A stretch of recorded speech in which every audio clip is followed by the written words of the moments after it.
Are we live? I don't see the chat.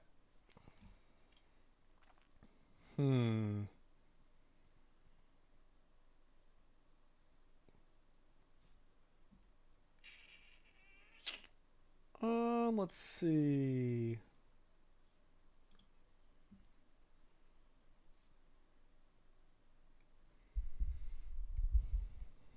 Thinking we're live here. The chat is not showing for me. This is the first time I've done it like this, so let's see.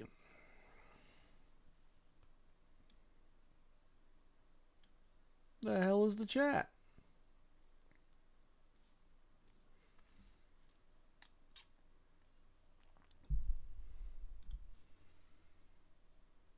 We're live. Okay. I see the chat if I'm on this page, but let's see. We're going to have to do... There we go.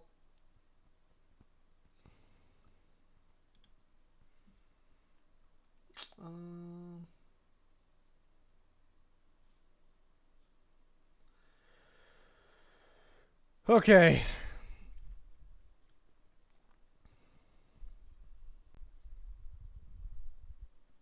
We got to walk the mock starting in 10 minutes. If you want to sign up, use code GOAT. Excited for some of their new features coming, but let's see what's going on in this chat. I finally got it figured out. Just kind of my test stream for the draft because we're going to be live during day one like always. So, but every year Thursday hits, and because I'm so busy with content, Thursday hits and we're a couple hours from the draft, not even, and I'm like scrambling to set everything up, and there's always a struggle because we don't stream a ton. I would like to stream more, but maybe we'll start doing it more. But so I thought it'd be a good idea to stream, get a little test stream going, but kind of be active with the chat and have something going on in the background. So we're doing this walk the mock. We got different people, and I probably can make that a little bigger too. But let's see. See Astronaut in the chat. We're doing good. It's just we got 10 minutes before the start. You guys can fire away with any questions. We're here just for anything. Just sure there's already questions in there.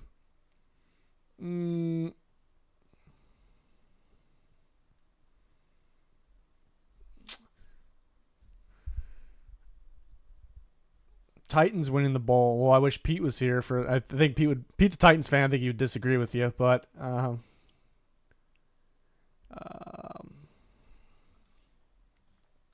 need to find a way, a better spot to put this chat. I'm not sure why it's not showing up on my Streamlabs here.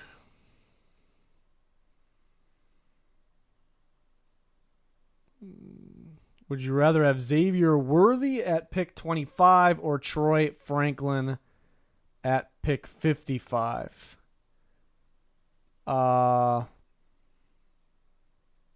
Troy Franklin at 55 probably. I mean, it depends on what you get with that 25.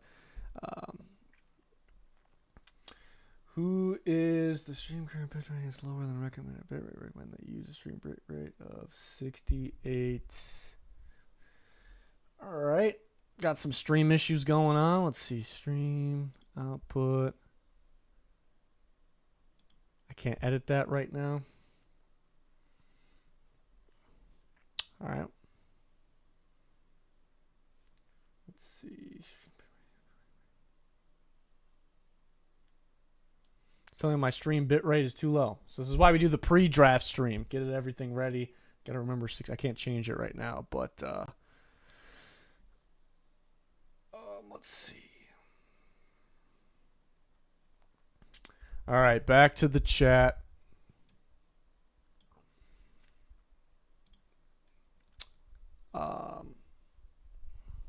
Could put it up right here. That might be a lot better. All right, let's take a look at the chat here. How much time we got? 6 minutes till this. I answered that. I thought I like Worthy better than Franklin, but it really depends. You're a 30 pick difference, so it really depends on who you get with 25. Who is the biggest sleeper team this upcoming season? Biggest sleeper team. I really haven't thought too much, a little bit about like playoff teams and Super Bowl. Obviously, we did a video on that. Let's see. Biggest sleeper team. I think the draft's going to play a big part in that, obviously. Let's see. I think people are sleeping on the Jags a little bit just because how disappointing they were at the end of last year. Like the Texans are like, it looked like a juggernaut for that division, but the Jags could win that division. I think the way they played in the middle of the season looked ridiculous. Christian Kirk went down, so I don't know if the Jags are a complete sleeper, but I think people are sleeping on them a little bit. Who else? Trying to go through the teams in my head. The Commanders and the Giants, I think, could be a team like that. Because depending on what they draft, I think that's what to say. I think they could end up being a sleeper depending on who they draft. The Bears are about to get a lot better in the draft. Then we got. I'm trying to think of the sleeper teams. I haven't really thought about this quite yet. Panthers should take a big step up. I don't really see them doing a whole lot. And maybe people are sleeping on the Rams a little bit just because they lost Aaron Donald, but I think they could be a playoff team again. But I think the Jags are actually the first team that comes to mind. We had a donation from Drake Rick, donated $9.99. I think that's through Super Chat. Hey, man, love the channel. What do you think about guys like Louis Riddick and Dan Orlovsky having Jaden Daniels as their QB1? I personally don't get him being QB2, let alone 1. That popped up just now. Appreciate the donation. That's very generous. Appreciate the support. Glad you like the content. But, yeah, Jaden Daniels is tough because, 1 second I'm like, where you see him under pressure. He's a little inconsistent under pressure, but you see him, instantly read the pressure, get around it, and then make a throw. And it's like, wow, okay, this guy can play. But some of these things I don't think he's going to get away with at the next level. Sometimes he does drop his eyes and looks to run, but he is a smart quarterback. Some of these guys that don't work out, they don't really have that. He should be smart based on his experience. But yeah, Louis Riddick, Dan Orlovsky, obviously those guys know what they're talking about. They seem to be wrong a little bit, but it's a little surprising. I think Jaden Daniels can be very good, but I think the mistake people make is maybe not understanding how college translates to NFL. You can't just watch, wow, that's a big time play in college and think it's going to happen in the NFL. It's a little different, but yeah, it is a little surprising to him at QB1, but I heard a lot of teams like him. A lot of teams like him more than Drake May. So, I guess not completely shocking. Starting in 3 minutes. Yeah, the good news is I don't have to draft, so we kind of can pay attention to the draft in the background of this walk the mock behind me, and I can answer questions at the same time. So kind of getting back. I'm sorry if I miss them. Ask again if I miss, but don't spam. Where are we at? Is this the deepest receiver class you evaluated? I think it's the deepest through the first 2 rounds, I'd say. There's been deeper round 1 receiver classes. There's been deeper classes through 7 rounds. There's been classes where it's okay, this guy's probably going to go late day 3 and he's really good because everyone gets pushed back. Guys will get pushed back in this class as well, but there's been deeper round 1s. But if you factor in the round 2 guys and the round 3 guys, but I have a lot of round 2 grades. The round 2, it is top heavy though. The round legit guys at the top are legit. So there is a gap, a big gap between them and the next group of guys. But there are a lot of legit round 2 guys. So I think that makes it pretty deep. I think there's been, as an entire class, round 1 through 7, I think there's been deeper. Because guys we're talking about late in the draft are they could end up not making the team. I'm trying to think of specific drafts, but year St. Brown went a little later. That was a ridiculous class. I couldn't believe where he was at. But, is Mo Kamara a good fit in Eberflus's defense? I think he's pretty scheme versatile. People are excited about him. I love his explosiveness. I heard comparisons to Shaq Barrett. I like that. He has really short stride. And there's another donation. I appreciate you very much. Kamara has really short step stride, no strides. That's kind of what gets me. So I understand the hype. But maybe a little bit too much. But if you're looking for, because the drop off in the edge group day 3, early day 3, he's a pretty good option. Eberflus, they might look for something a little longer, but I could see it. Who was that other donation from Ethan Gear? Hopefully I pronounced that right. $9.99. Appreciate you. Another $10 donation. I'm a Cam Hart fan. What's his best landing spot? Thank you. You have the best takes. Keep killing it, homie. I appreciate that very much. I'm a Cam Hart fan because I'm a Notre Dame fan. So I'm rooting for Cam Hart. Yeah, he's a little tricky one. Like, where do you rank him, though? Because Notre Dame, like my favorite thing about Cam Hart, when we're talking about Cam Hart, is what happened this season. You know, they have Benjamin Morrison, who should be a first-round pick next year, and teams threw at him more than Cam Hart. So it's like, they have an elite college corner that's a future top pick, and they're going to throw at that guy more. Like, teams are going to throw at that guy more than Cam Hart. So that meant something. I think teams were a little scared of Cam Hart, actually. He's not really going to take the ball away, but he uses his length. He's pretty locked down. I wish he pressed more for his length, and they did run a lot of man coverage, a lot of off man. I wish there was more press in that. But he did play pretty well in zone. I can see him playing cover 2, cover 4. And let's see. Just go default rankings, go to draft from. It makes me pick a team for this. I did the Browns because I think they have the least amount of picks. We could fix this in the background. But, yeah, Cam Hart, I think cover 2, cover 4, man coverage. Teams that mix those coverages up. I'm not saying you can't run cover 3. Just would rather keep him on the boundary there. So teams that run so he'll fit a collection of teams there. I mean, I can see if there's a man coverage team that likes him, I'd say the Saints maybe. If there's I think the Steelers could like him. I think the Lions will mix in cover 2, cover 4 man coverage. Bills perhaps, they're more cover 2 and they're starting to mix in a little bit more. Those are the teams that pop my mind, but I think he's pretty scheme versatile. So I do like Cam Hart. Tough one to rank though. Because when you watch on tape, it's like I feel like there's more reps we can judge off or more like flashy reps for other guys. But if you factor in that he was on one of the top defenses of college football and teams were throwing away from him at a star corner on the other side, it's something. It's something. Pick is in. Is my big head going to – I really don't have a big head. But, yeah, it's okay, I got to move that. We're going to move that. Caleb Williams went first, and I didn't see who was picking. So we're going to move this down, and then I got to trim this here. This is why we do this is the practice stream. We're getting ready for the actual draft here. So you kind of can see it on I can blow that up probably too. Get back to the questions in a second. Pick is in.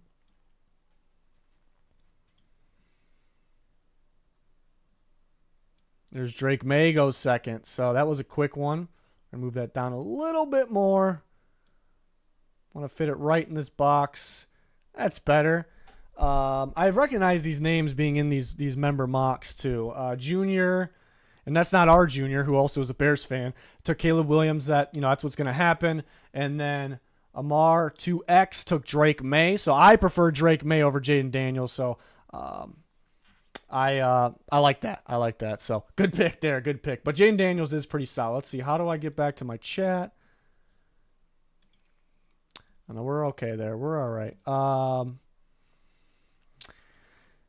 So that was, I answered the Cam Hart question. I appreciate the donation. I'm probably missing questions again. If you want to repeat them, just don't go too crazy there. If the Falcons select Mitchell at 8, are there good pass rushers in the second and third round? Yeah, that's a good question and then the Patriots pick is in here. I like the stream we got going. I like this. Everything says Jaden Daniels goes third. So there you have it. The top 3 quarterbacks go in a row. It's a realistic scenario. And then, so I think the Falcons, I mocked Mitchell at 8 last time. Most people mocked Dallas Turner. I would prefer Dallas Turner, but I'm really feeling the Mitchell pick, like it happening. There is a drop-off in the pass rushers. That is the issue. But what Raheem Morris did with the Rams, like they find pass rushers down the draft a little bit, and they make them into something at least. They did have Aaron Donald helping them out. But the Falcons got a pretty good interior. They're solid pass rushers, second and third. I would like Braylon Trice for them. That's actually one that stands out. There's decent pass rushers, but there is a pretty big drop-off. So that's probably why I would prefer Dallas Turner. Bryce Young, I don't think he's gonna suck. I don't think he's gonna suck again. I think he'll play pretty well this year. Will he play out of his mind? No, but I think he's gonna be a lot better. I like Dave Canales. I think that's the biggest thing compared to the bringing in Deontay Johnson, the weapons. I think Canales is big for the Panthers. Let's see.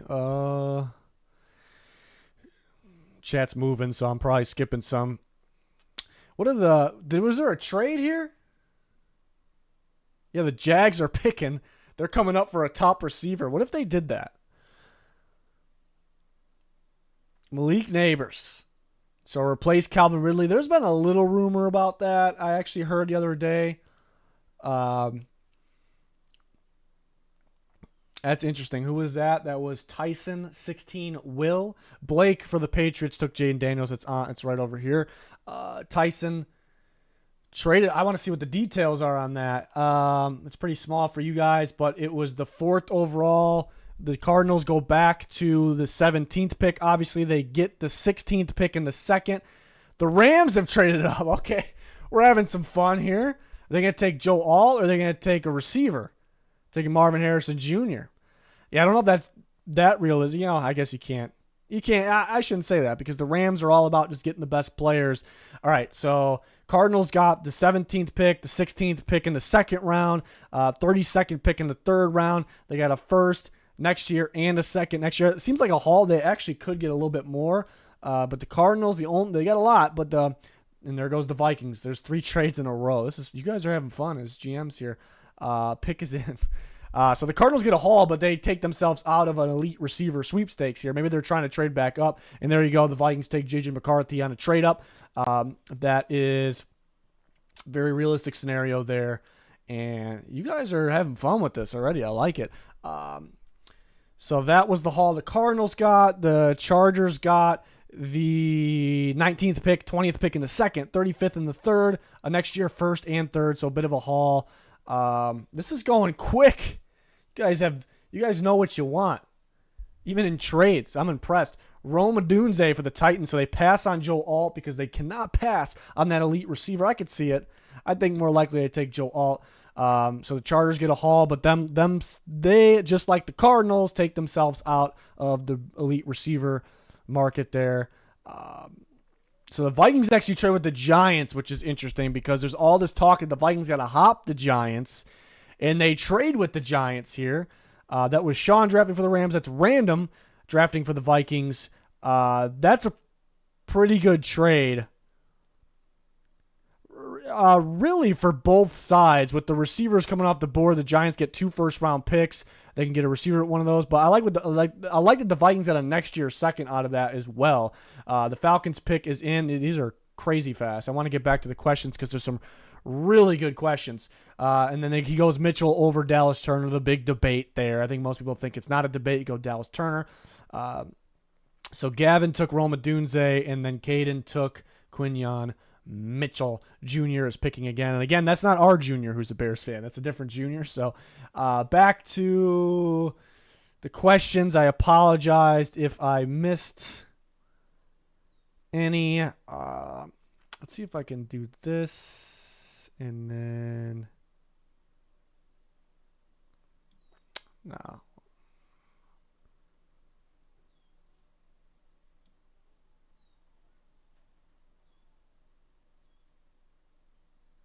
That's better. Okay. So many questions in the chat. Let's see. Do you think Xavier Leggett could sneak into the 1st round? I think it's definitely possible with after the catchability, his contested catchability, a lot of comparisons to A.J. Brown, so I think that is possible. So the Bears take Joe Alt, so they upgrade at left tackle, even though Braxton Jones still has a future perhaps.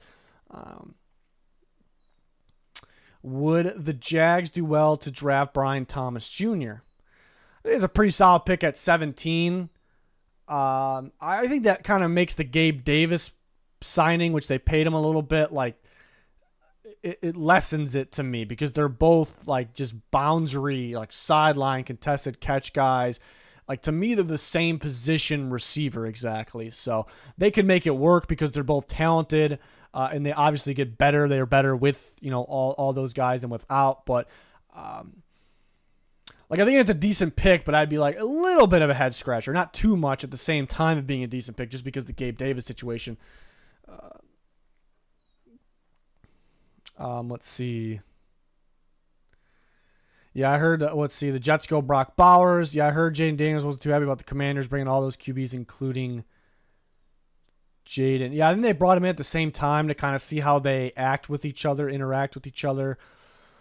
You know, Daniels, it sounds like he probably wants to play for the Raiders, but I don't think he's going to force himself somewhere else. But yeah, I mean, he brings his problems to social media. He voices his issues. He can get a little frustrated too at a team. So does that say like, hey, maybe this isn't our guy because of that? That's a little tough, though. You could say that, but it's a little tough now, a week from the draft, like to be going like, we were going to take this guy because he was our guy, like that's our quarterback, but now we're not going to take him. We're going to take the next guy because of that. It's a little tough to do. So if it would have happened like a month ago, maybe.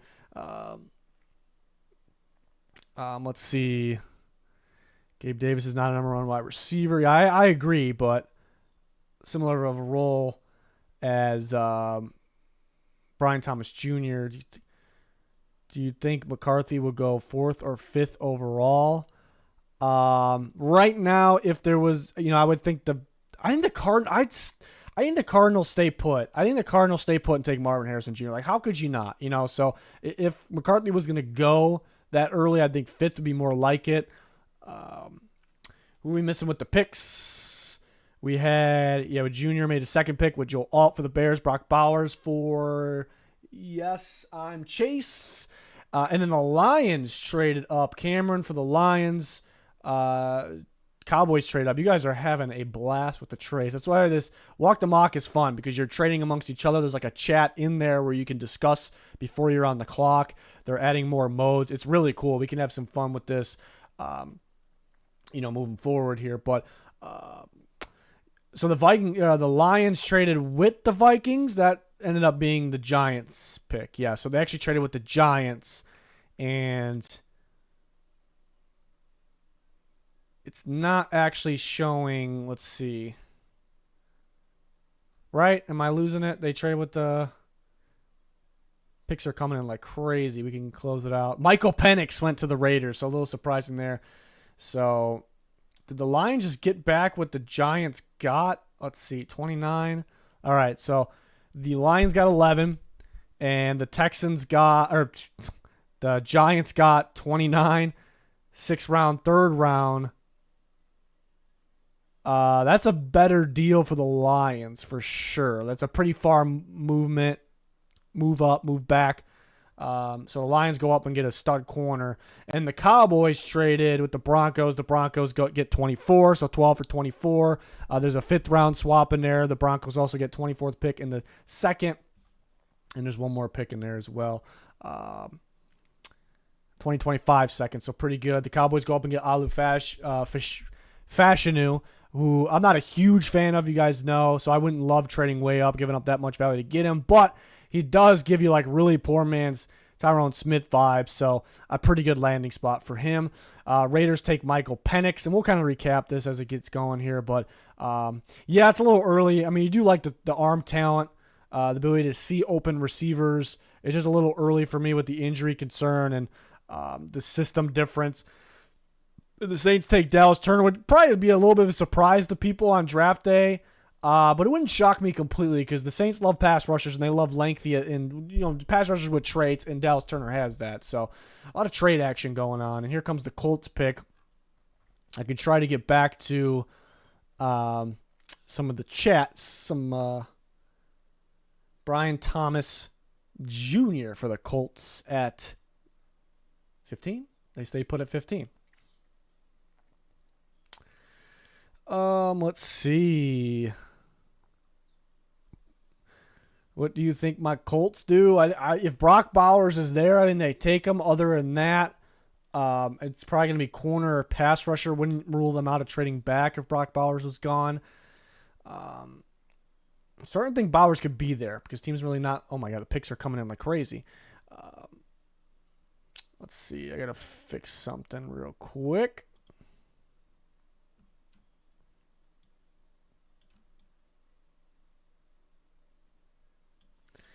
Okay. Let's see. Seahawks end up taking Byron Murphy, which I'm a huge fan of Byron Murphy. So you don't really see that mocked a ton, but maybe just too good to pass. And then the Cardinals ended up with 17 because of that Jags trade. There it is again, and they took Laiatu Latu. So add a pass rusher. They still badly need that receiver. Do they have a... Yeah, so they added more picks. They do have another first. 21. So the Dolphins and this is funny because I did a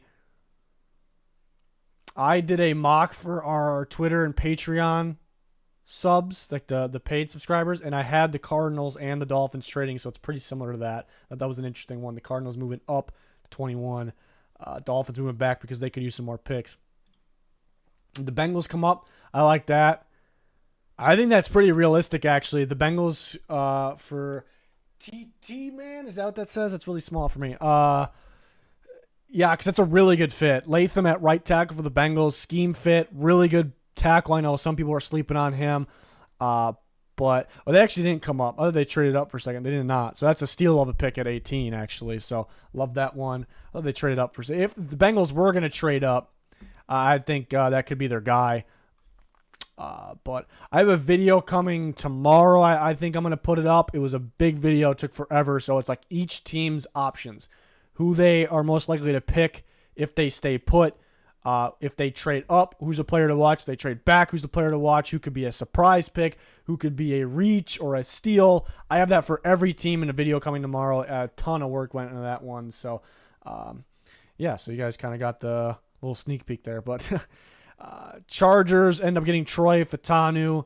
Do they put him at right tackle or they put him at left tackle? They move Slater to right tackle. We will see.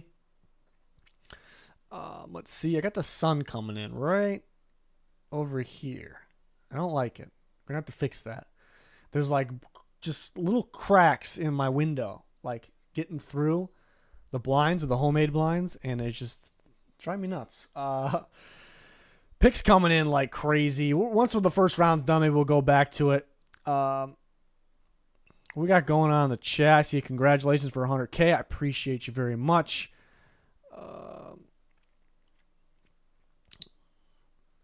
How low do you think Joe Alt could go? Well, I'll give you the range. I think the earliest he goes is...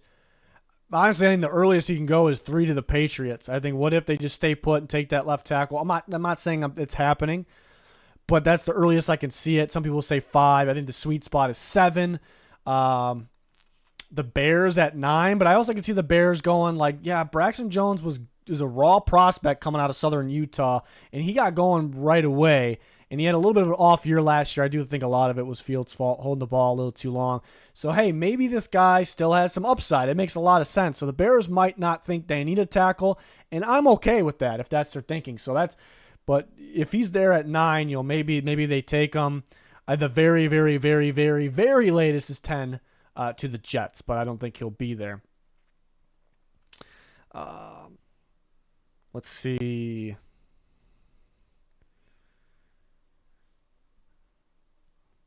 Renardo Green better than Kool-Aid McKinstry. That's an interesting take.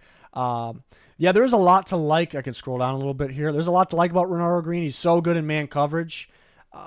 Really good in press. Good experience there. Really good in man coverage. The issue is NFL teams are in zone coverage most of the time, and it seems to be going up every year how much zone coverage is used, and that is because man coverage is so easy for quarterbacks and receivers to read and beat in the NFL. So you have to try to throw them off using, switching it up with these different zones and making it a little more challenging to figure out for quarterbacks, receivers, when they're watching tape or live in the game to figure out what they're doing. So Green's lack of snaps and not being as good in zone is what can push him back. And Kool-Aid McKinstry is equally effective, if not better, in press man. But he's much better in zone and much more experienced. So I would disagree with that take down there. How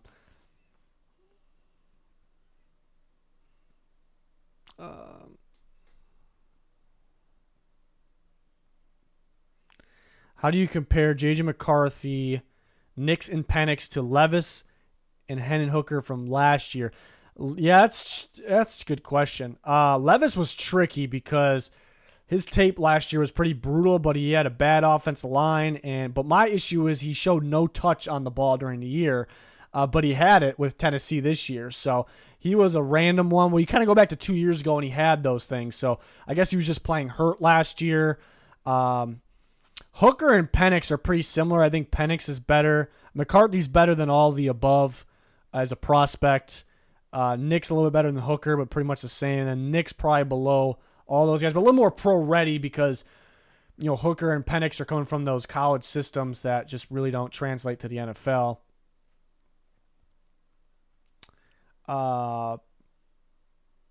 Can you see Max Melton sneaking into the top 15? I like Max Melton. That's probably why you're asking and saying it. And I do think he will go first round, but I think top 15 is a little early.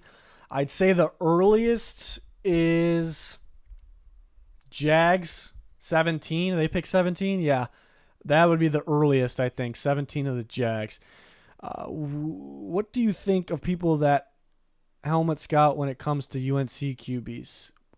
Anybody that does that for any team or just, I think it's lazy. You just can't do that. People said that about, I think people didn't give CJ Stroud a chance at the top quarterback because of that. I think if you watched, especially that Georgia game and really analyzed it, I think that he was really good. And I think people took too much into that Ohio State quarterback situation. So, Sam Howell was a really good quarterback in North Carolina. It didn't really translate to the NFL because he took a lot of sacks that were on him. He also made plays under pressure, but he's kind of undersized. He's not the prototypical NFL quarterback. So it didn't really translate to the NFL, even though he thought he could be a decent NFL quarterback. He is a decent NFL quarterback. And then Drake May, instantly when he started playing, it's like, okay. Like the first time he started, he only sat behind Howell for 1 year. That's a good college quarterback that's in the NFL. And the first time May started playing, you could see it. Like, okay, this guy might be something. And he's more of the prototypical size. So he's different than Sam Howell at the same time. So you can't really just say, like, North Carolina quarterbacks will be the same as Sam Howell. Definitely can't say that. Do you think that the Bills make a splashy trade up in the draft or trade for someone like T. Higgins or Ayuk? I don't think those veteran players are traded, but there's been surprise trades that I don't expect. I think they could trade up, but I also think they could surprise people by trading way up. They could surprise some people by not even taking a receiver in the first round. I'm starting to think that they will do that. It'd be kind of a Bills move when everyone, especially their fan base, is like receiver. They take a defensive end. And I think like a Darius Robinson, I think that'd be a pretty good one, but I'm kind of feeling that right now. So they're going to surprise. No matter if it's a big trade up or a non-receiver, they're going to surprise a little bit. Only helmet scouting allowed is TCU receivers. That's funny you say that because, you still can't do that, but TCU will take some of those. There's other schools like that. They'll take their receivers, and actually it was a different coach. I'm thinking about it, but Rager, Quentin Johnston, two totally different type of receivers, but they will take their receiver. They'll stick them on one side of the field. They will not let them go to the other side of the field unless they're coming around for an end around, and they will run a go, screen, or an end around, and it's ridiculous. So that, to me, when you see that from a college receiver, it's like, is he capable of doing more? I really don't know. So it's funny you say that about the TCU receivers, though. And let's see. So another good reason to do this test stream is I got to fix this sun situation. You see this big light coming in? I'm getting rid of it. Okay. We can catch back up on the Ladd McConkey went to the Chiefs. So it's the end of the first. Perfect timing. So where do we leave off? We talked about that. Ryan Fish, Cooper DeJean for the Packers. Yeah, could play safety with McKinney or could play corner for them or in the slot. The only question with that is because the Packers for defense coordinator, got the head coach of Boston College, who was a defensive coach, and he ran a ton of man coverage at Boston College. But he was with the Niners. They ran a bit of zone.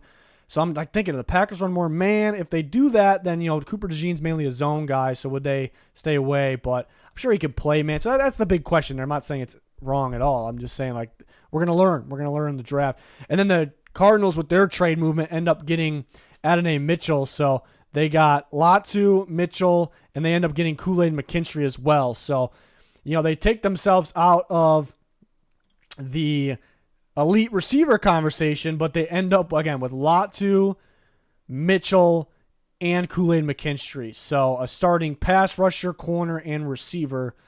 This does look pretty good for Cyber there. Eagles took Nate Wiggins.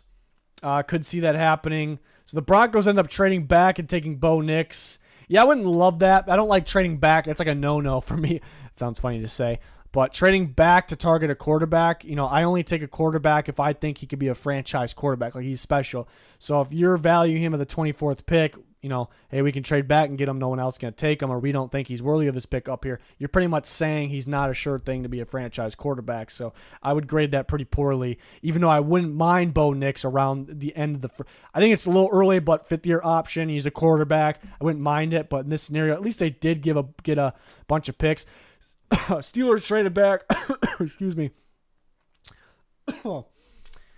Steelers traded back and got Amarius Mims, so they 2 years in a row first-round picks on Georgia tackles. We'll get to these picks. Chop Robinson has got his actual name there for the Falcons. So the Falcons, so what was that trade with the Bucks? A rival trade. They give up the 11th pick, the 10th pick in the third round, 11th pick in the second, 10th pick in the third. Next year's second.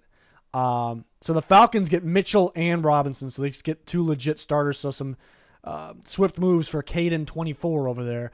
Vitor, longtime supporter, trades up for Taliese Fuaga. I'm finally getting his name right. It was a name I was saying wrong this whole time. It's usually a little tricky. But I do like that. I have a video coming tomorrow. Big video. Every team's different options here.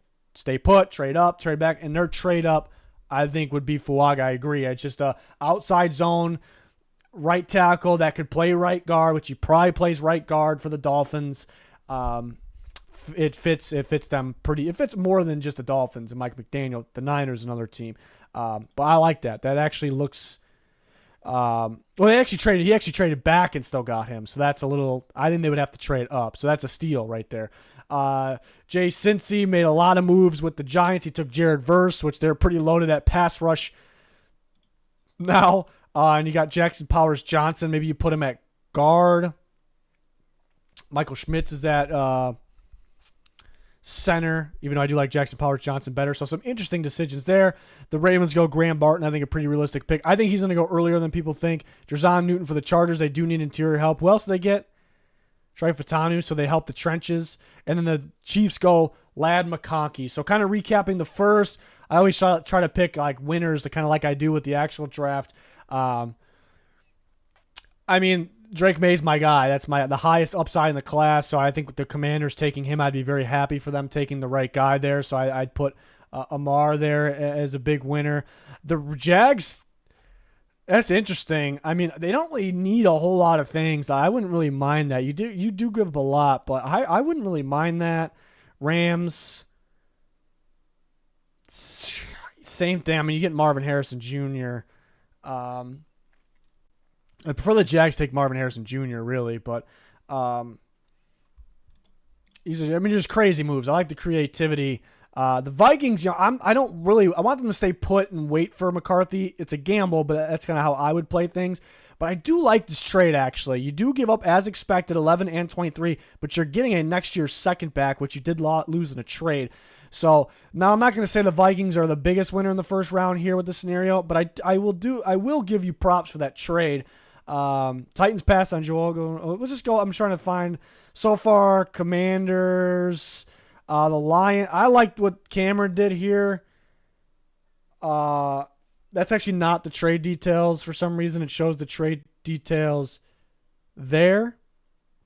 The Lions got 11 for. Oh, that's annoying. 11 for 29 swap. They also got a 6th-round pick next year. It's a small thing. They gave up a 6 this year. Gave up a 3rd. And they get Tyrion Arnold. I think that's a big winner right there. I think that's really, really big. Really impressive. Byron Murphy, I love him so much that getting him at 16, I'm going to really like it just by value. it's not really the biggest need for the Seahawks, but I'm going to like that. I like the Bengals getting Latham at 18. Is that? I don't know why I can't read the T's on this. Tim the Tap Man, maybe.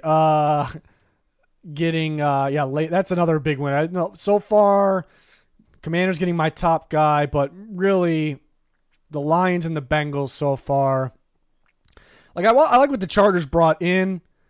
Same thing the Cardinals. Like I love the creativity, and they got a haul. You could actually argue this is better than what they could end up with, but I would prefer to stay put, take Marvin Harrison Jr. and get another stud player at 27. Move up if you need to, or move down for more picks. So I like the haul. That is a haul for sure. I like the creativity on the trades. I just prefer the other way. Let's see. I like what the Falcons did here too. I like Chop Robinson a lot. Coming up. That's pretty good. And they gave up a little bit of value. 1 picks next year, but still they gave up a bit of value there because you're giving up 2 seconds and a third. They give up a bit of value. It's realistic though. But I do really like that. This is a steal here. I mean, Vitor, if the Dolphins did this, if they traded back, got picks that they need, 2 third-round picks, and got Fuaga, I am definitely not expecting it. I don't think it's realistic. I could be wrong. There's always surprises. That's an easy A+. Like, it might be an A+ if they get him, or maybe an A at 21. Trade back, get much-needed picks. So that's huge. Creativity from the Giants. Yeah, so my biggest winners of first round would be the you have to shout out the Commanders because you know I'm a Drake May guy. The Lions, Cameron doing that with Terry and Arnold and the trade value. I'm a big value guy. The Bengals getting Latham. I like Latham a lot. I know a lot of people don't. I think it's a really good fit. Getting him at 18. So mainly the Lions, Bengals, Dolphins are the 3 biggest winners. I think you definitely have to, again, highlight the Commanders. I'm going to if they do take Drake May, or if the Patriots Drake May, because I like Drake May. I like his upside. We probably could struggle right away. But and then the Falcons probably get 5th place, 5th biggest winner. So I do the very similar thing the night of the draft after our stream, and then we'd grade every first-round pick the next morning, and we have more content than just that. But it kind of gives us a mock run at, who I would – and I do like the Rams, I do like that. You give up a lot, but, going and getting the best receiver in the class to pair up Matt Stafford, they improve their offensive line. They have Kyron Williams. They have Cooper Kupp. They have Puka Nacua. Defense might be a little iffy. They made it better, but then they got worse losing Aaron Donald. I have to shout the Rams out there as well. The Jags get better. Let's go down the second round and see what's happening so far. Rakestraw, Guyton, I'm just trying to see a good fit with Morgan for the Commanders there, and that's right around his range. Patrick Paul could be a sneaky one. He's been rising up my board a little bit. Darius Robinson so the Cardinals doubled down on pass rushers, but they'll be different. Probably put Robinson at more of like a end spot. Max Melton's a steal for the Raiders down at 12. The guy they got in the second round is higher on my board than the guy they got in the first. Nealon's a really good pick for the Colts. He's up my board as well, and he's a sneaky first-round pick. Eagles get a linebacker they need. Packers get their linebacker. Wilson's really good. I just wouldn't draft him the second because I wish his play strength was a little bit more appealing, but mainly the past injuries. But he is flashy. He is very flashy. So far standing out. Leggett for the Bills is really good. A lot of these picks are standing out. Which one's standing out the most?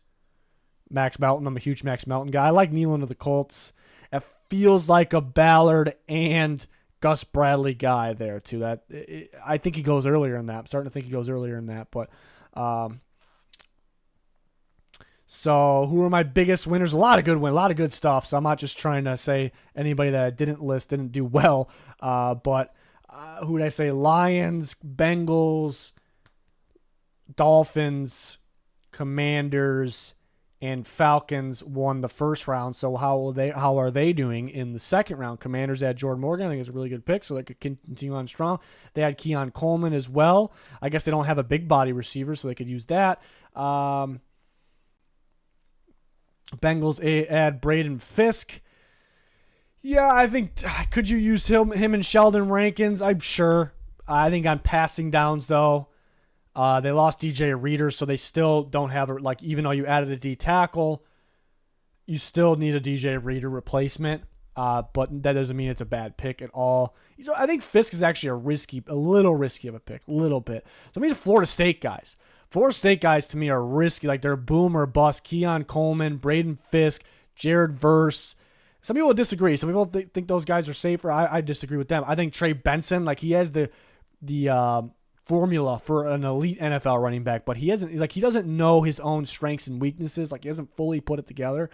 Renardo Green, like so good in man, but the zone is a big question. Like a boomer bust guy, like Florida State's full of them.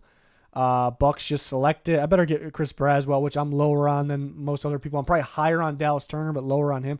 Let's get back to the chat. Apologize for that.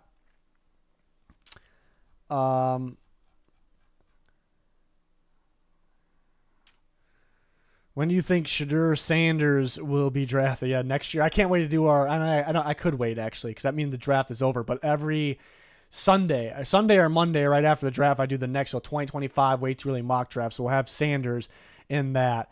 I think he could end up being like the Penix of this draft, but with more upside, less injury concerns. So he'd probably be a mid to late first round pick as of right now. I'm thinking about doing some college football content this offseason. I think the release of, and that's not yet, but NCAA football is kind of getting me excited for that. Let's see.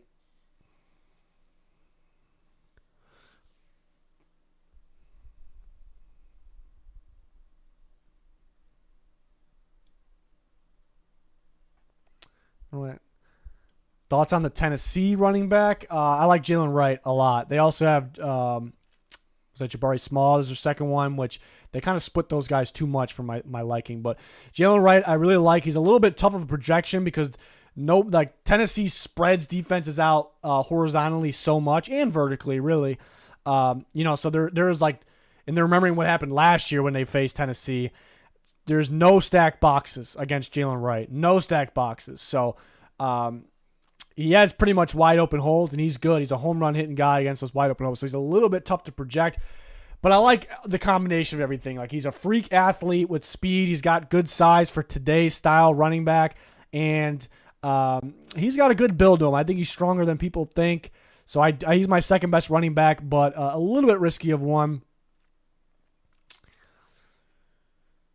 What are your thoughts on if the Commanders trade back up in the first for a tackle? Yeah, I think it's pretty realistic. Again, tomorrow's video, I have different options for every team, mainly focusing on the first round, but I do have something for the Commanders, like if they were to trade back into round one. Two guys I'm looking at for them, Jordan Morgan from Arizona, and I'd say Tyler Guyton from Oklahoma. I think those are pretty good fits. Do you risk it all and just stay put early second, hope one of those guys slips to you? But trading up in the first, you do get the fifth-year option. But I do think that's very realistic they can do that.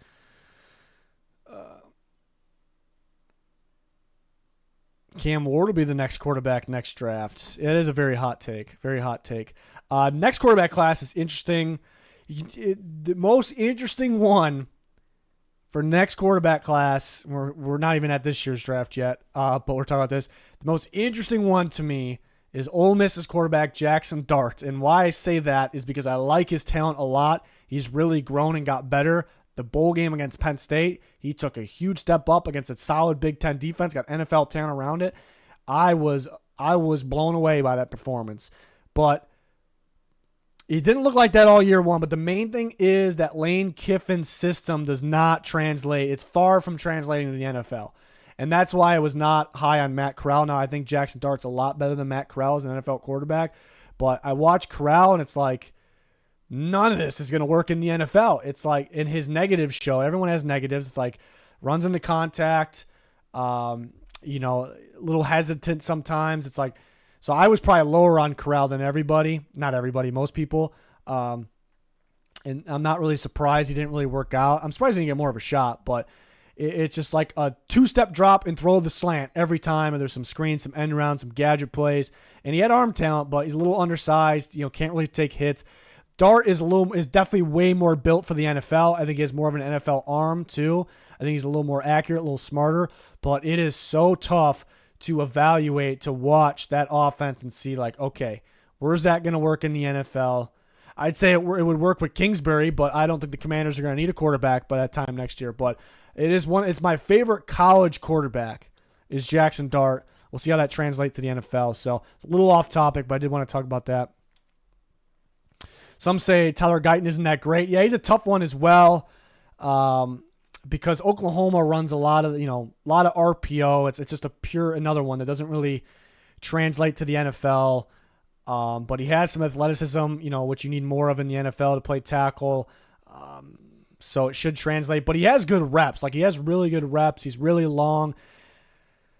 He'll probably struggle right away, but I do think he's better than Anton Harrison, which it's pretty close, but I do think he's better than him. It's pretty damn close. Harrison's probably better day one, and he played pretty well for the Jags. So he's got that going for him. Drake Stoops, the next Julian Edelman. I'd be surprised. Can we redraft? What time is it? Okay.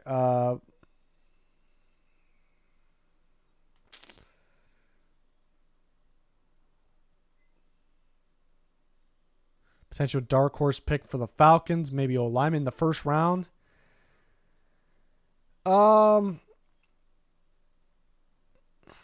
Yeah, I think it would be Taliesin Fuaga, maybe. I think it would fit. That's actually tough.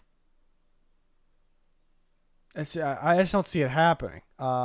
They could like Latham as well. I just don't. Thoughts on the new Pats regime? Yeah, I mean, it's tough to say right now. It's definitely, yeah, I mean, you kind of have to see him go, so I can't really answer that right now. I think it'd be just a guess at this point, but Jackson Arnold, number 1 pick of 2026. Back to the draft. So let's see, where do we leave off? Mikey Sainer still for the Steelers in the second. I like that. He can be a sneaky first-round pick, playmaking corner. And if he was a sneaky first-round pick, I'd watch out for the Steelers. I think he's got Steelers written all over him.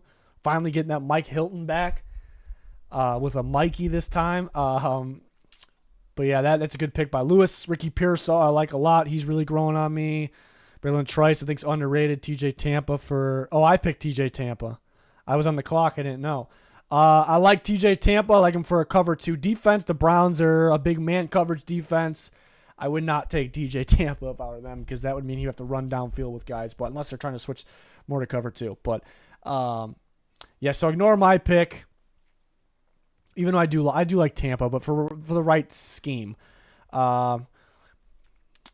Vitor goes with Nubin, so another safety. They haven't listed as strong safety. To me, he's a free safety in a split covered scheme. Tyler Nubin actually came from where I'm from. He came from where I'm from, so it's not too many guys at all actually come from where I'm at here. So that's I'm rooting for the kid.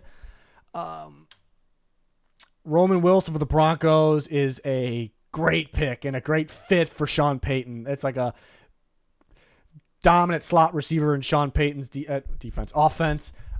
Really good value down here. I like Roman Wilson a lot. I think people are sleeping on him, even though everyone thinks he's good.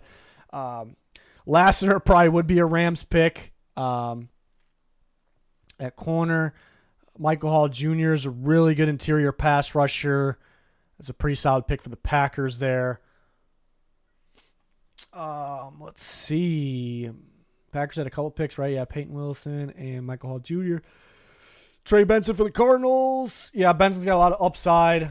He is more powerful of a runner than he realizes. Like, he tries to be a little too patient sometimes and just tries to escape guys.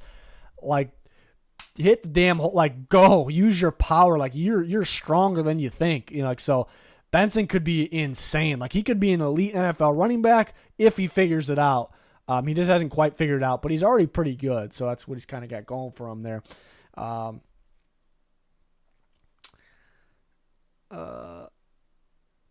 Or Hunter picked Wilson. Yeah, that's a really good pick there. In the first round, you had that whole Knicks thing. Yeah, that's like a tricky situation for me because where was it? Yeah, so like technically Knicks at 24, I don't hate it. It's a good fit. You get the fifth year option. Plus you get picks.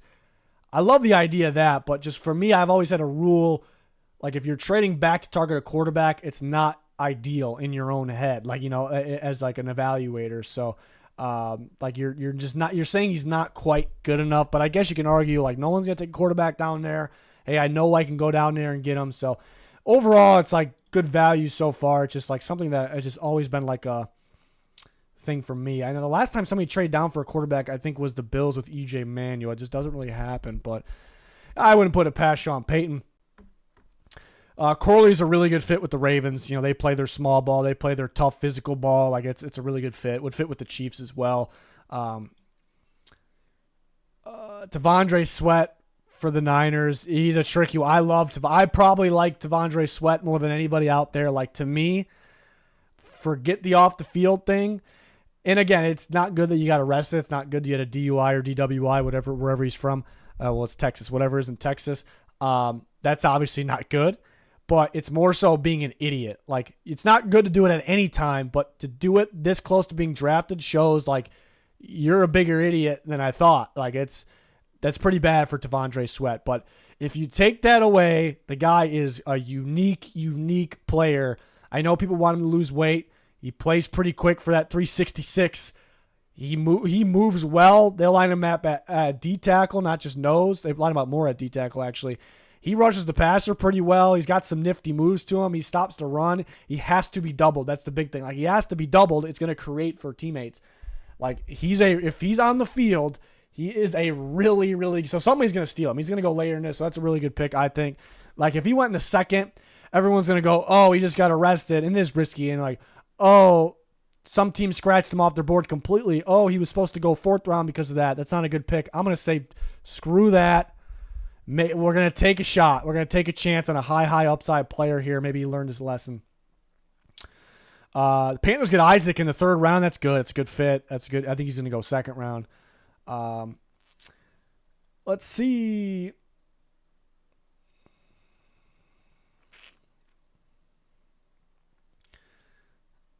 Top 3 receiver for Ladd. Like if he ends up being, I don't see it. Those top 3 are so good. I can see him being 4 possibly.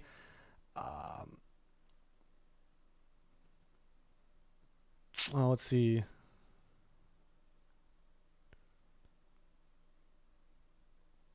Yeah, interesting topic from Jonathan there. The Dolphins fan base is divided about Tua. Like, do you pay him all that money? Yeah, because really with his durability concerns, obviously he stayed healthy last year, but yeah, how he plays in the big games, against good teams, look at the playoffs. He's a little hot and cold. Like, one second he looks like an MVP candidate, and the other second he is struggling. So he's on the side of like maybe we don't pay him that amount of money. It's tough. It's different than like. It's definitely not Daniel Jones Giants level. Like, I would not have paid that at all, and they panicked and paid. It's definitely nowhere near that. Not that anybody said it's near that. It's tough because you either have to overpay him or you look for another quarterback. It's going to be tough because the Dolphins are going to win games. Even if they don't win as much games this year, I think it'll be close if they do. They're not going to be in next year's draft class is shit. Do you go for a Dak Prescott who's kind of in a similar situation? That's tough. But I think you got a guy that is young. He shows flashes of being very good. Like, he can throw the ball. There's no question about it. He can run an offense. So I'm kind of leaning towards, you got to pay him, but I guess it depends on the price and it depends on your other options. I wouldn't do it too early. Don't jump the gun too early. Make him prove his value and prove his durability, I suppose. So that would be my take on that.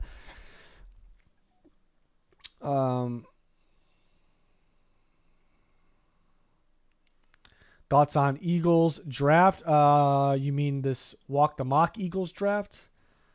If you're talking about the real draft, I think they can go corner, pass rusher, offensive tackle, or offensive lineman in general. They can go multiple different routes there. But if we're looking at, I think you're talking about this. Let's just go to the Eagles. Yeah, I think they're doing pretty good. I'm not as high on Nate Wiggins as other people, but that's not a bad pick right there. I'm just more worried about him pressing in the NFL and his durability concerns because he's had past injuries and he's super thin. I'm always rooting for the thin guys, skinny guys. I played corner and I was, very undersized. Edgerrin Cooper's a good pick in the second round. They definitely need another linebacker, a bonus. You get one that can blitz. Braylon Trice, I think people are sleeping on. It's a good pick around that range. It's not like wow, but overall, it's a really solid, balanced draft. Definitely no reaches at all. Got a lot better. Looks pretty good. So it's a pretty good haul. You're getting there.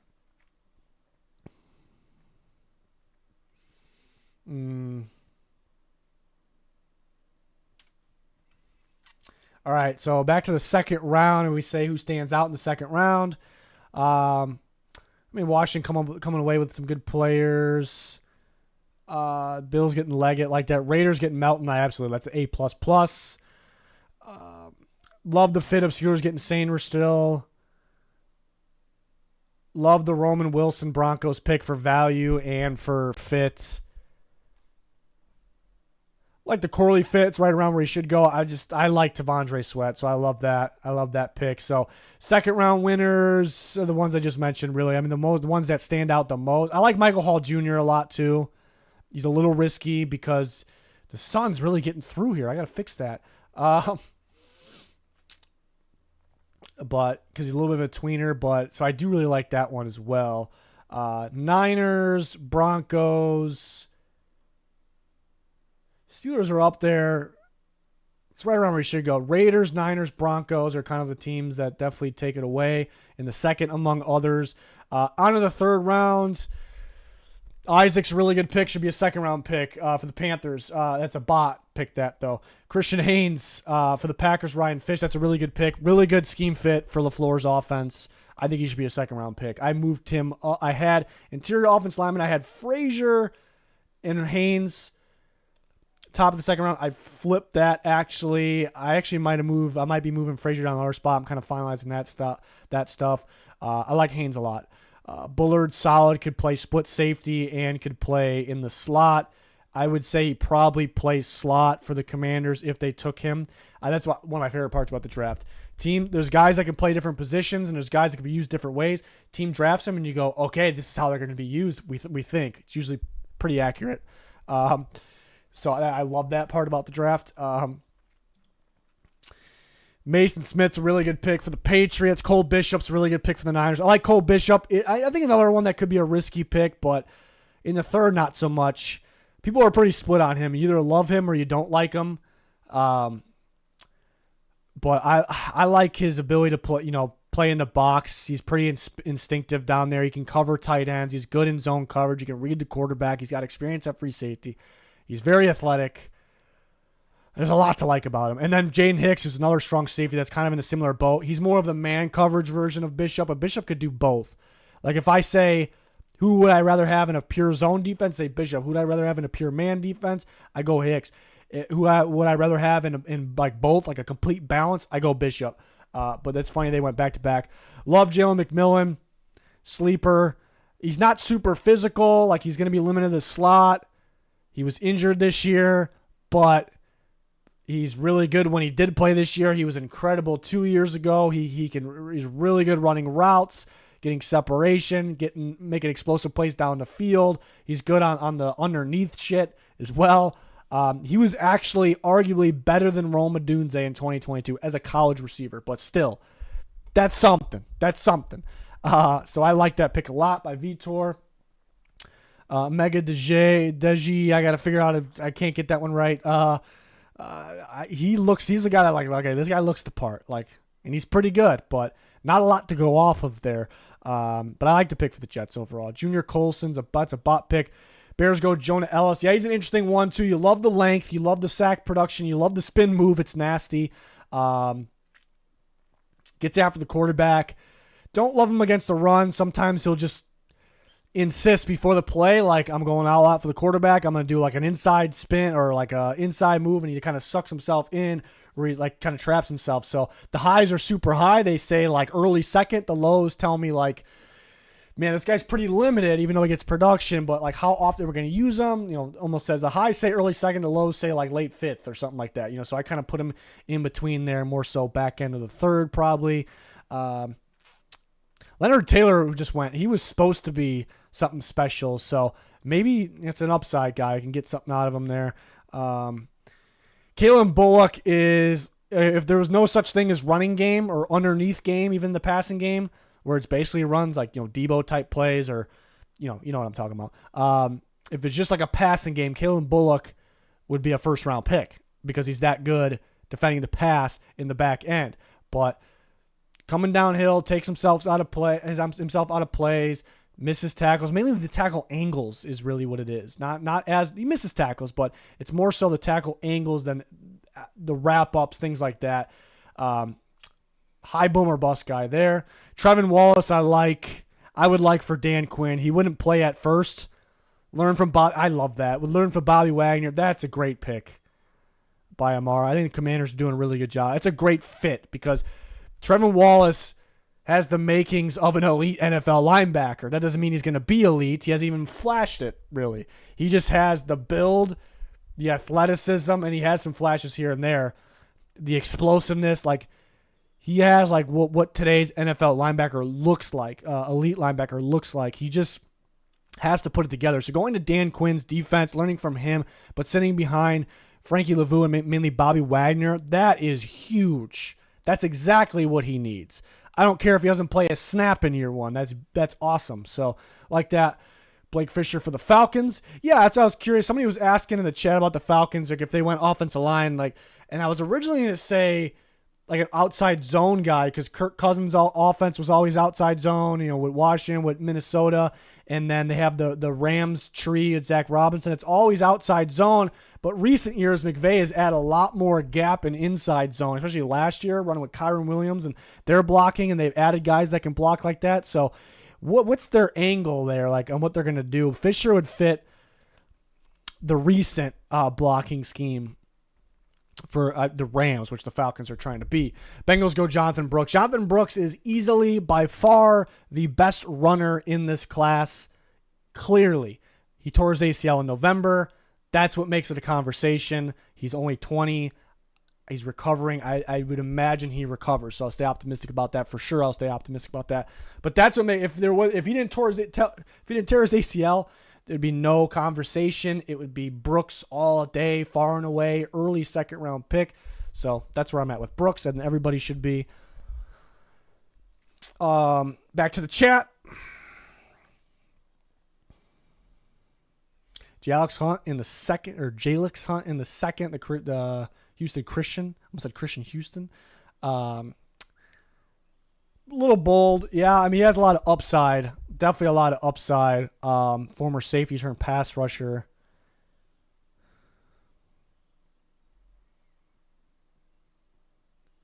Yeah, good point about Leonard Taylor. Like, much better 2 years ago. And we see that a lot with interior defensive linemen, like how they're moved spots. So that's another high upside guy.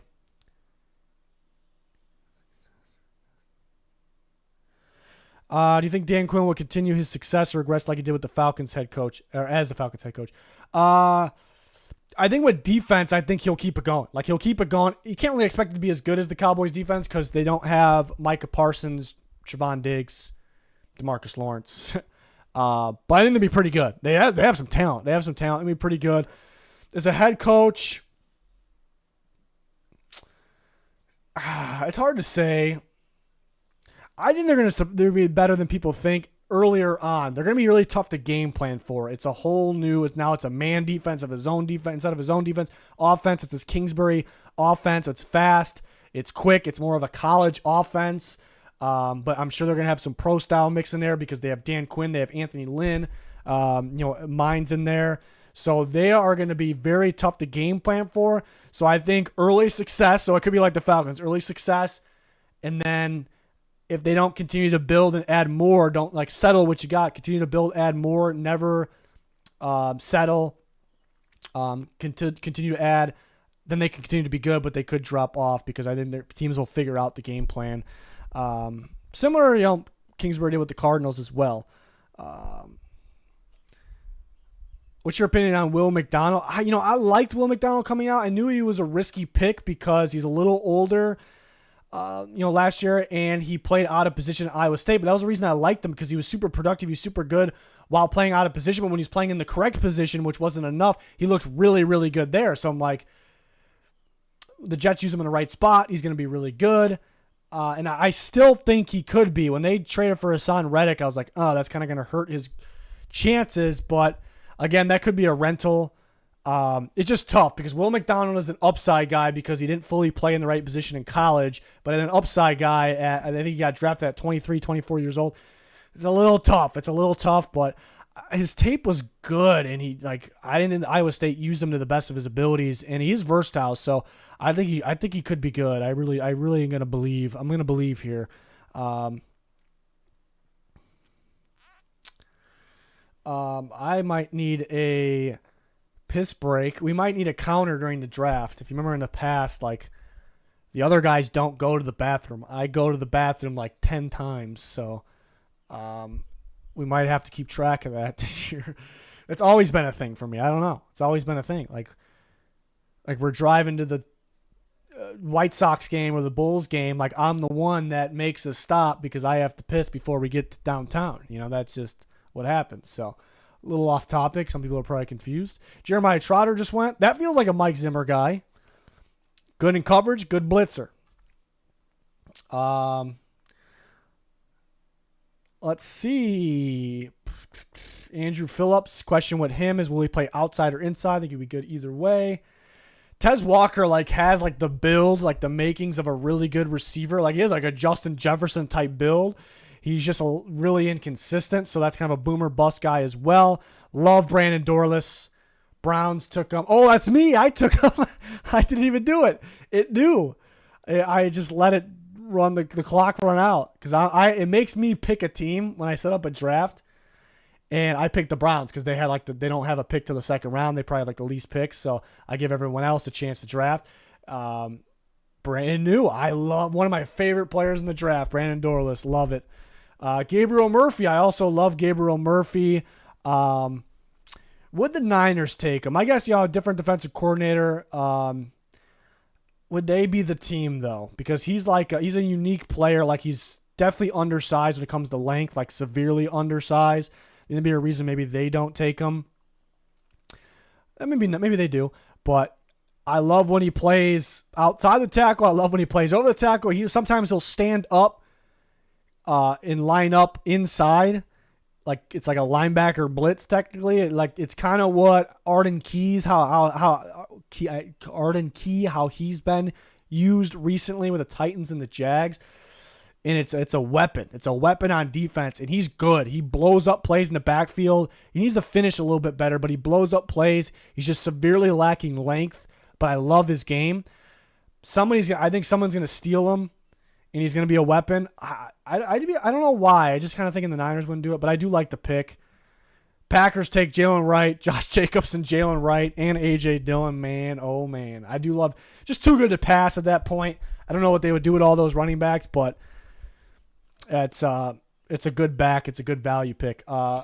Bathroom break, so you guys can talk amongst these. I've never done this when I'm by myself. Just leave.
And I'm back.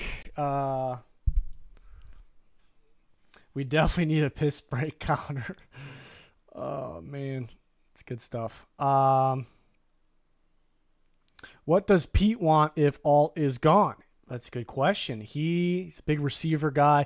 He definitely, well, assuming Marvin Harrison Jr. is gone, because he will be, I think he would want Odunze, then Neighbors. It'd be like Alt, Odunze, Neighbors, probably Latham or Bowers would be next. So that's kind of your Pete big board. We can, when we do our live stream for the draft, we can know that we will get his input on that for sure. But that we've talked about our prospects, so that's where it'd be at.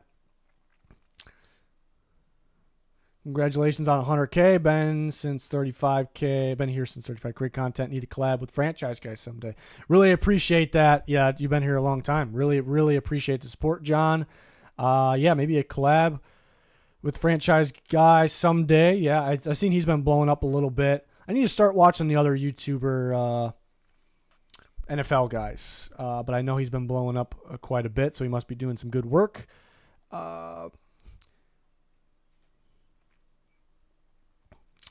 I don't know if Dan will be back. Maybe not. Maybe we'll see. Let's see. We can kind of go back to looking. I'm gonna have to sign off here pretty soon. But where did we leave off? There's a bot that picked that. Johnny Wilson. A little early for Johnny Wilson. Like what? He's like a big slot, which is like a tight end. Flashy moments, but he has some bad moments, some drops.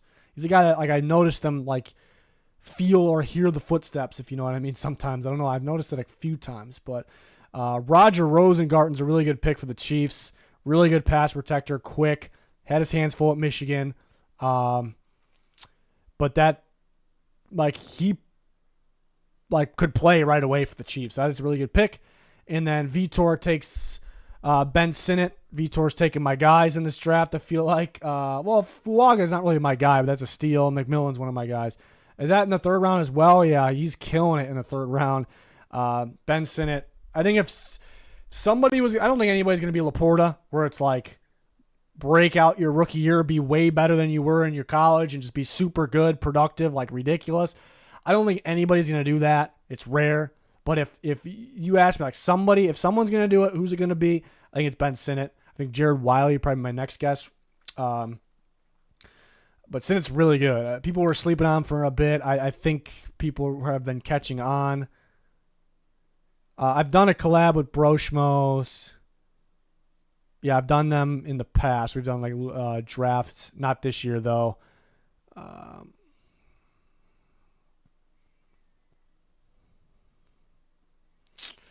Yeah, it's a good question. Why so many teams struggling to stop the run? Why aren't Murphy and Newton projected to go higher? Teams value the pass more. And I think Murphy will go higher, though. I think where people haven't projected is a little too low. I think he's going to go higher. Newton, little inconsistent stopping the run. Like, he's good stopping the run, but it's not like it's going to change your run defense drafting him. So, love the content, brother. Appreciate you very much. Marshawn Lloyd for the Chargers. Love that. They've added a couple Ravens running backs, but I think Marshawn Lloyd would be their best running back. I really think so. Christian Mahogany for the Bills. That's another one of my favorite players. I have too many favorite players in the draft, but he's up there for me. He's just a guy you like when you watch him. Like, he's tough, wants to hit somebody, gets downfield. He's good. He's underrated. I wouldn't be against taking him in the second round, so the Bills grab him in the third. And then there's Jalix Hunt for the Commanders. High upside guy. He's an interesting one. He's lengthy, very athletic, very explosive. Looks the part. Been a safety, so limited playing the position, so already good. Like, so has so much upside. Understand that.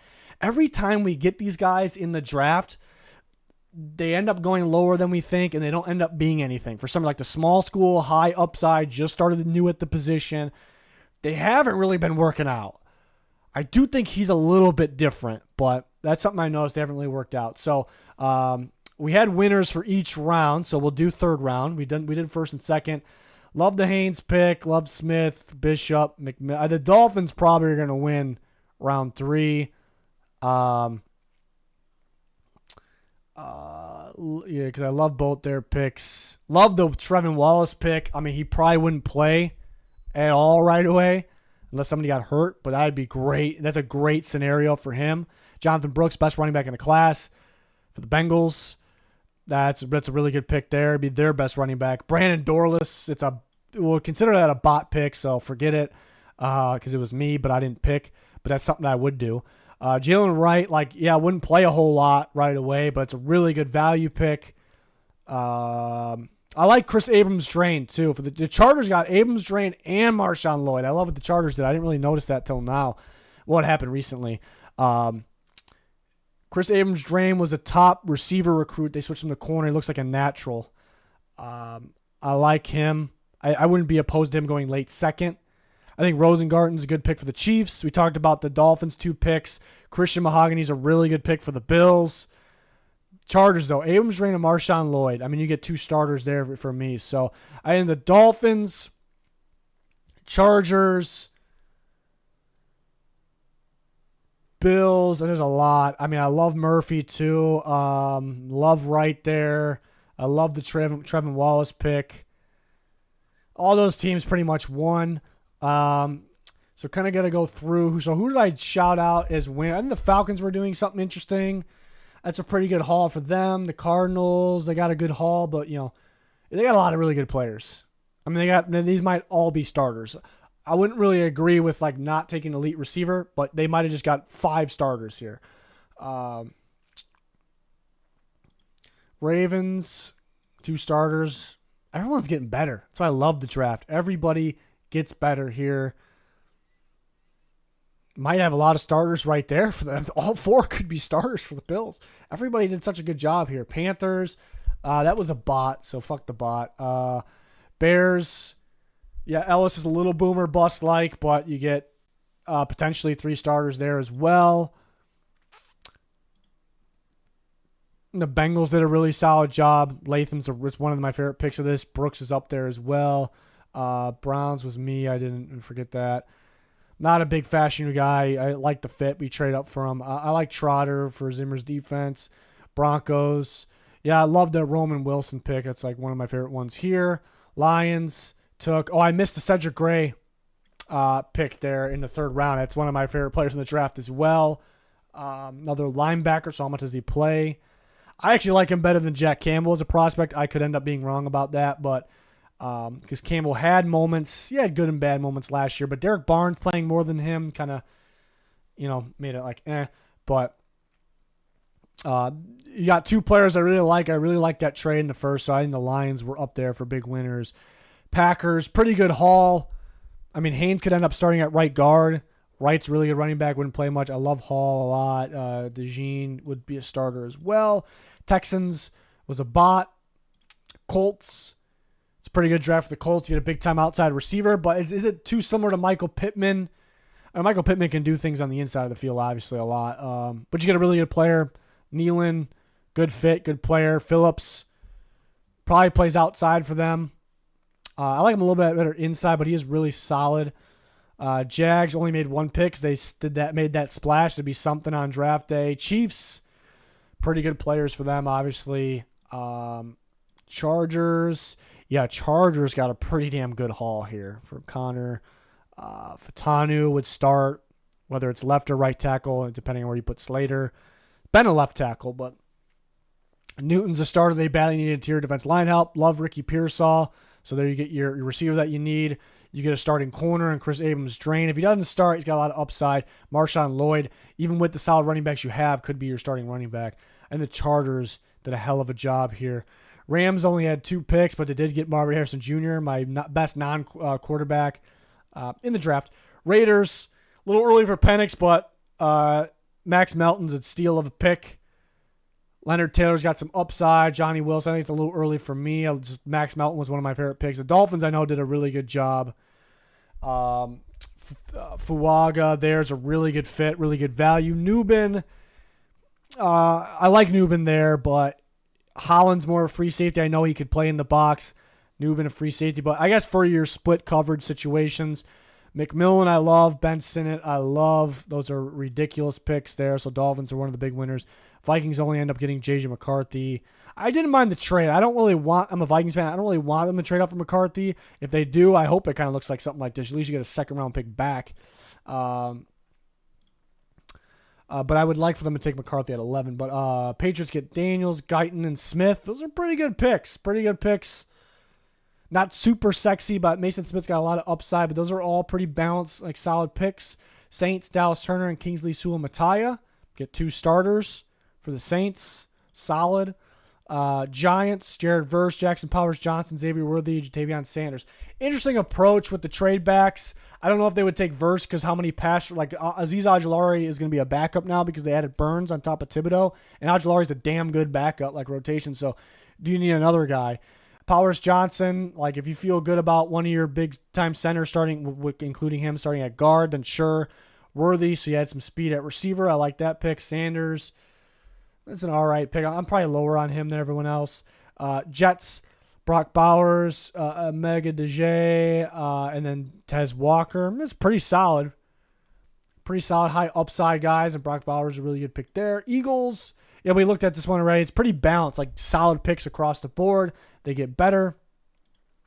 Steelers get Mims, possibly a starter. If you put Broderick Jones at left tackle or Mims at left tackle, Sainer still is a really good pick there. Polk, I like his toughness, his contested catchability. And another Georgia offensive lineman, get a center. And so the offensive line's looking pretty set. It's a pretty decent draft.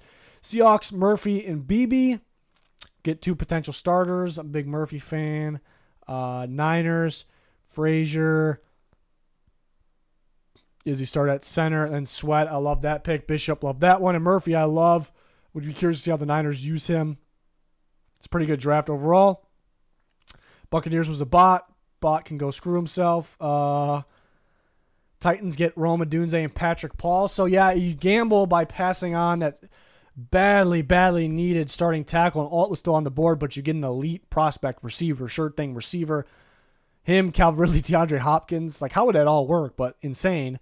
And Hopkins will only be around for one more year probably.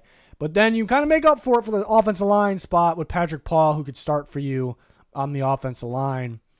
That's a good guy for Callahan to get his hands on because the power, the length. Patrick Paul has probably been one of the biggest movers since I'm losing my voice already. Since I did the tackle rankings video, watched more of him, and I just love the idea of him. I moved him way up. Probably the biggest mover for me out of anybody. Commanders, I thought they were one of the bigger winners too. We get Drake May, my highest upside player of the draft. Jordan Morgan, which I think is a plug and play, good fit.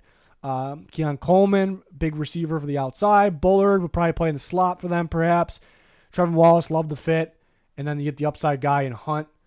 I think it's a really good haul. So they're one of the bigger winners as well. So a lot of people did some really good things here. I love the creativity. I was a little worried because when I set the settings up for this mock, I only did like a minute pick length. But everybody was cruising, like they know what they wanted. They knew how to set up the trade with somebody else, another user. I was very impressed by that. So this is a lot of fun.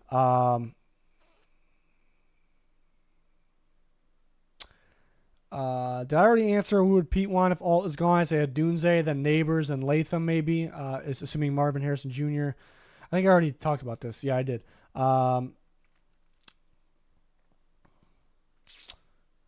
I already answered a lot of these. You know, the chat isn't really being... Not much action going on in the chat unless it's like frozen or something.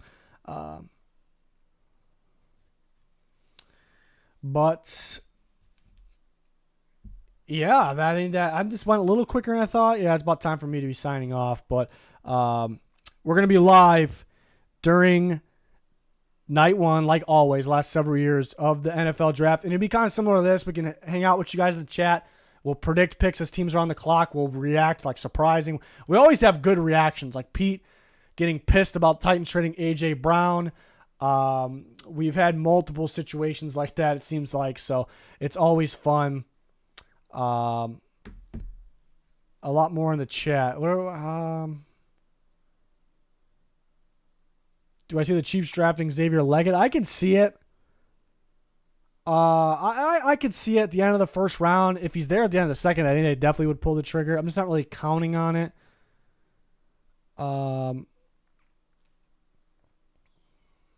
Happy Friday. Yeah, appreciate you guys for playing along here and then just interacting in the chat. This was a big stream for me just because we haven't done it in a while. Just interact with you guys, do this mock, but really needed to jump on here and kind of get ready for our big live stream for the draft, like test things out and make sure we're set. This was big.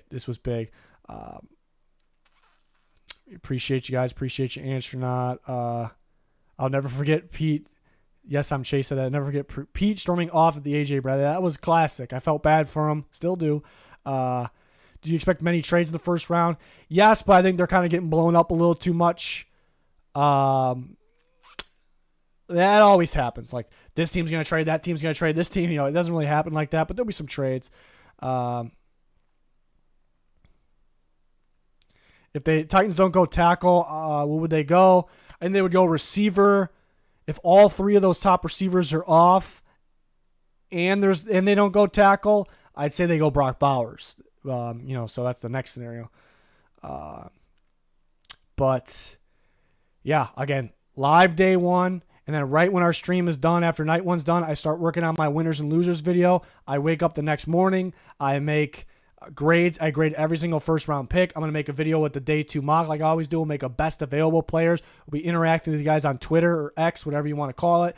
Live analysis on there for day 2 and 3. Like almost every pick, every guy I have a grade on, we're talking about it. Winners and losers for both day 2 and 3. Undrafted free agency video after day 3, 2025 mock draft after that. So this is my favorite time of the year here. So hopefully you guys can join us for all this. Any feedback, I'm going to try to go back and watch the stream a little bit, see how things went. It's telling me I got to up the bit rate, so we'll work on that. Any feedback, put it in the chat, comment on the next video. Twitter's the best way. Get to us on Twitter. Just tweet at us, tag us. Always taking feedback from you guys, suggestions about anything. So just really helps. This is kind of mainly was to get myself sorted here, get ready for the big day of the NFL draft. So, yeah. And if you're not following us on Twitter, I recommend doing that. Like all the updates, what's to come is on there. But, yeah, that's going to wrap this up. Appreciate you guys very much. I'll see you on the channel, on Twitter, and next Thursday during our live stream. Make sure you turn those notifications on. That's going to do it. Goodbye.